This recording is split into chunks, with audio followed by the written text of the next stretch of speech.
Colombia, May 17, 1996, 11 p.m. A report advertised about an imminent storm in the south of the country. The district police vehicle was traveling along the access section to Mocoa, close to the Pan American Highway. The country was experiencing the height of the repression of coca trafficking, a veritable war that began a decade ago, since the U.S. government showered Colombia with dollars. Apparently, the aid managed to stabilize the country, which in those days had expanded exports of coffee and ores, activities that seemed to guarantee a stable economic situation. On that cold autumn night, the police in charge of the beat saw the headlights of a car on the other side of the bridge over the Apales River. The dense fog magnified the glare, generating an unusual luminosity for that time and place. The police officers were watching for any signs of illicit activity and, with their headlights off, approached the vehicle they had seen. Parked on one side of the highway, they spotted a Mercedes Sport convertible. The car had the left door open. The headlights directed towards the river produced two intense yellow halos. The policeman parked the car a good distance away from the Mercedes.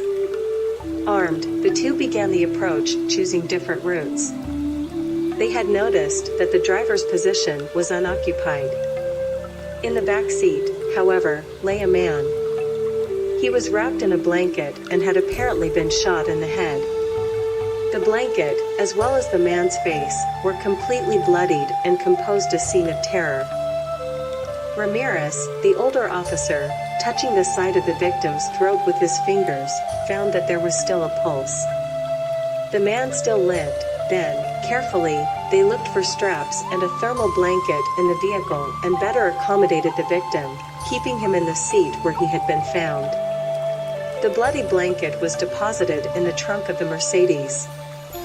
As the car had the keys in the ignition, Ramirez assumed the position of driver and, followed by his colleague in the squad car, he sped towards the local hospital. Documents were not found in the vehicle or with the victim, who was wearing pajamas. The Mercedes was a new vehicle and still had no license plates, but the police knew that ownership of such a car would not be difficult to discover. At the hospital, the staff on duty had the habit of giving nicknames to patients who arrived without identification and, while still on the stretcher, the victim was nicknamed Fritz, and as his condition was serious, he was taken to the intensive care unit. The local hospital was simple, but thanks to the money contributed by the Americans, it was well equipped and sufficient to deal with the emergency that arose. It was clear to the doctors on duty that surgery was needed because Fritz had been shot in the head and the left side of his brain had been compromised. There, above the left temporal lobe, the doctors found that a bullet was still lodged. The 2 hours of surgery were led by the neurologist on duty, Dr. Anna. Although everything went well, Fritz's condition was still critical, which led to his being taken to the ICU.